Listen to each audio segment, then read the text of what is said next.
Deshaun Watson getting $230 million guaranteed by the Cleveland Browns is the most outrageous player transaction in history, and this comes from a man who deals in hyperbole on a pretty consistent basis.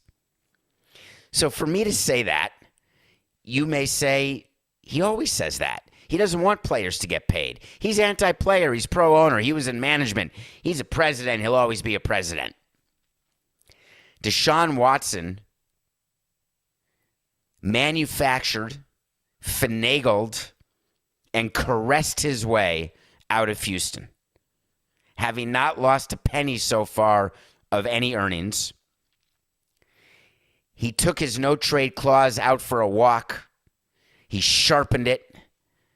There was an entire bull rush of teams, the Falcons, the Browns, the Panthers, maybe some others.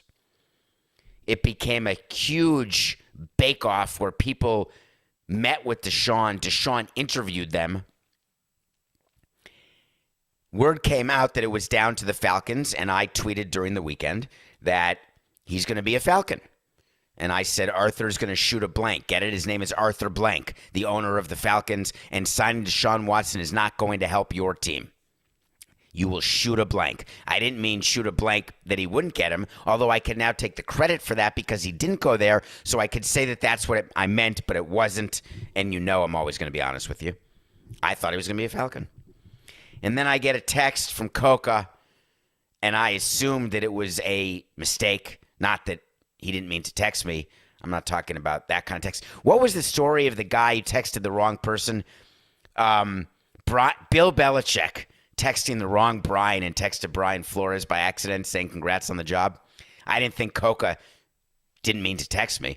But it couldn't be that the Cleveland Browns were giving Deshaun Watson $230 million contract, all guaranteed, when the highest guarantee in the NFL to this date had been Aaron Rodgers, who had just signed for $153 million guaranteed. More than Mahomes, more than Josh Allen, more than Matt Stafford, more than anybody. And now Deshaun Watson gets an A-Rod Texas type deal. When I say an A-Rod Texas deal, that's when a team overpays a player by so much, thinking that there's competition when there wasn't. Remember, A-Rod signed that $252 million deal with Texas, thinking that they had to outbid Atlanta, and Atlanta had only bid 175 or so. And so for no reason at all, Texas blew him out of the water, and he signed with Texas. So the Browns meet with Deshaun Watson. Deshaun Watson says, I sort of like it here. Here's my ask. I'm going to want $230 million guaranteed. And the Browns think about it. They do all sorts of diligence, which we'll get to. They agree Watson is a Brown. Then everyone from Mike Ryan of the Le Batard Show to people in Cleveland to women around the world said, we're washing our hands of Cleveland. How could you take this player? And in an unprecedented move, when you sign a franchise player who you think is your franchise player, when you are doing the biggest free agent signing in the history of the sport, would you think it's necessary to release a statement explaining yourself?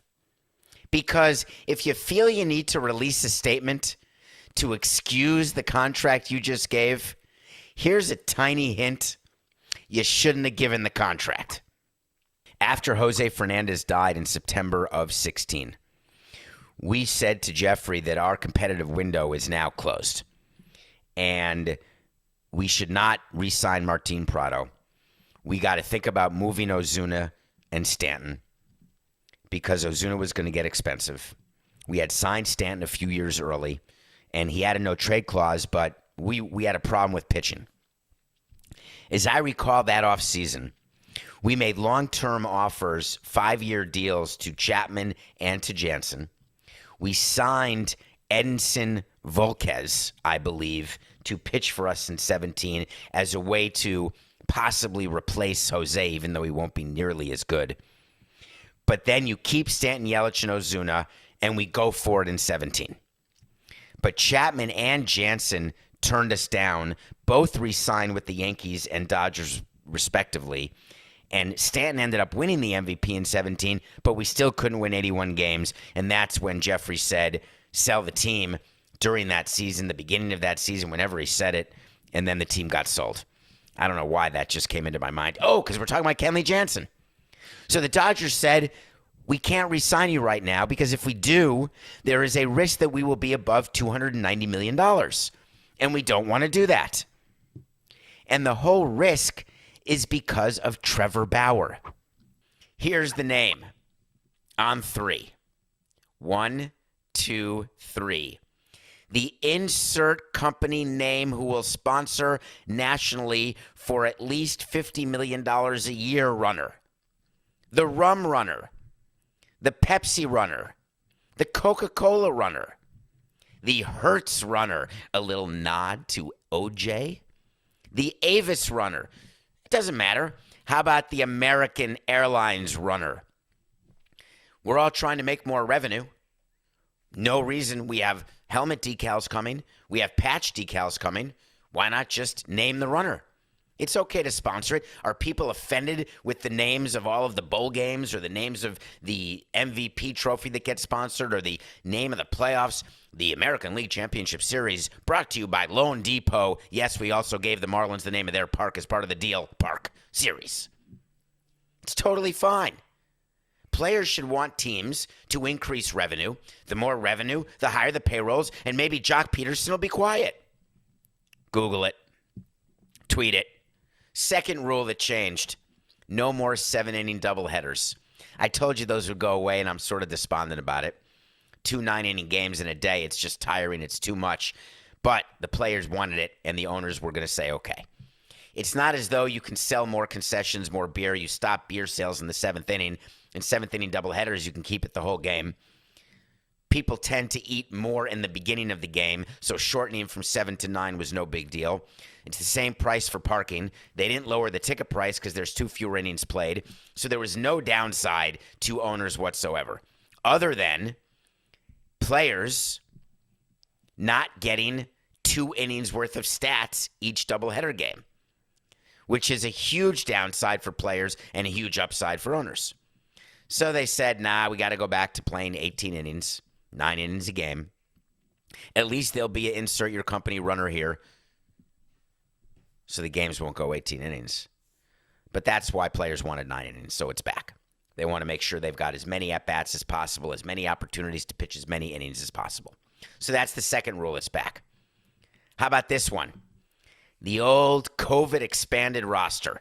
It's a yawner, but just know that Max Scherzer is the anomaly for all you Mets fans out there. He went 5 innings. He said he's going to be ready for 100 pitches starting game 1 of the season, although the Mets haven't announced who's their opening day starter, but we could do the math. DeGrom went yesterday, which was the 22nd. Did they announce it? Did they announce DeGrom, Coca? They announced DeGrom? Fine. Yeah, I guess he was there. He should start opening day. But the Mets also announced he's only going to be built up to 75 pitches for his first start, whereas Scherzer could go to 100. So all of the GMs and the managers got together and said, hey, owners, we need more roster spots for April. And the owners said, yeah, but that's giving another month of service time to 3 players. That's 3 months extra of service time per team. Think about that. That is 90 months of service time, right? 90 months. There's 6 months in a year. You doing the math?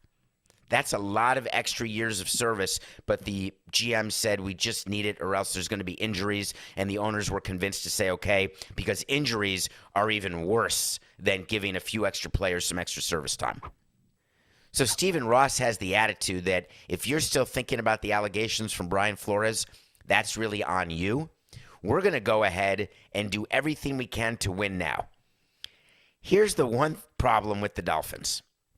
To win in the NFL, in my view and in the view of other professionals, and I do not consider myself an NFL professional. However, I am certainly a sports professional.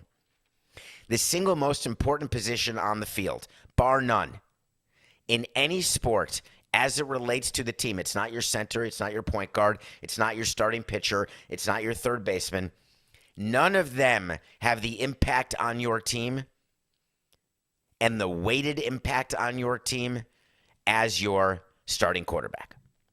I can't think, even a goalie in hockey, I cannot think of a position in any sport that is more important than a quarterback to a football team.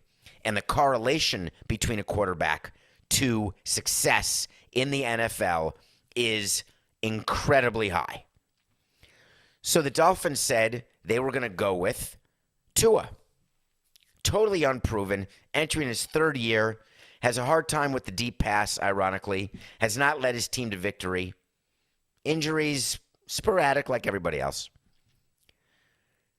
In this day and age, when quarterbacks are switching teams more often than I switch my underwear, if you are going to go with your existing quarterback and you are going to spend tremendous amount of draft capital and cash capital to give a quarterback weapons, to give a quarterback protection, you better make sure you have the right quarterback.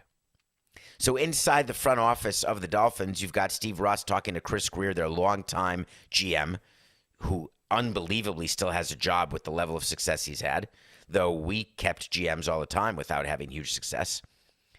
The fact is, Chris Greer and Steve Ross have put it all in, not on Tyreek Hill, who they traded for yesterday. That's the main story that's going everywhere. The Kansas City Chiefs traded Tyreek Hill, a top 5 wide receiver, to the Dolphins. The Dolphins traded them a gaggle of picks, 5 picks. That's not the main story, though that's what everyone's going to say is the main story. The main story is, if Tua is not a franchise quarterback, all of the moves they've made are completely wasted, and the Dolphins will not again win. And when they don't win now, they can no longer blame Brian Flores. He's gone. They could fire Chris Greer at the end of the season. GM, that's the next move, because you're not going to fire yourself if you're the owner or the team president, Tom Garfinkel. Well, it turns out that in Washington, that's not how it worked.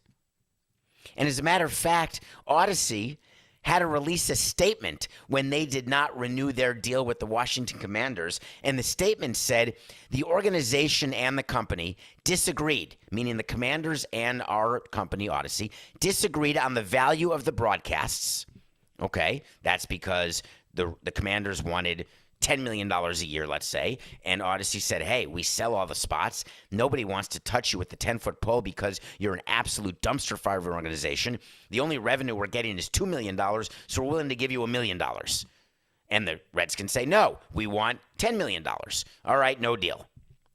So that's how you disagree on the value of the broadcasts. But then they said, and the station believed it was also important to continue to be able to provide honest, objective information, analysis, and commentary about the Commanders. OMG. They spoke the unspoken. They created noise where silence usually reigns supreme. You now have heard from an actual company that runs radio stations that we want to give you, the public, both sides of a story. We want to give you the truth about what's happening. And the football team where we have their games tells us we can't talk about certain things. We can't be critical of Dan Snyder. We can't be critical of anything that the Commanders have done. We can't talk about their workplace conduct, misconduct, harassment. We can't talk about cheerleaders. We can't talk about upskirt pictures. We can't do any of that. And Odyssey wanted no part of it.